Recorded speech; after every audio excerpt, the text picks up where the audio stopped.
কি রে, কই যাস? বাজারে যাই, মাথায় ডিম আছে, বিক্রি করুম।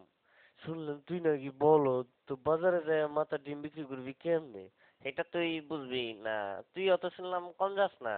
আচ্ছা পারলে কত দেখি আমার মাথায় কি আছে, যদি কইতে পারস তো এখান থেকে তোরে আমি 2টা ডিম দেবো। তোর মাথায় আমার মাথা দিয়ে চুলকায়। আচ্ছা কইতাছে একটু সহজ করে দে।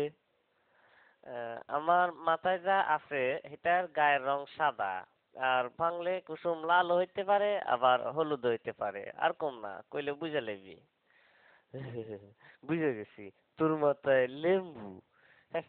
তুই আসলে একটা বলদ। হয় নাই আমার মাথায় ডিম।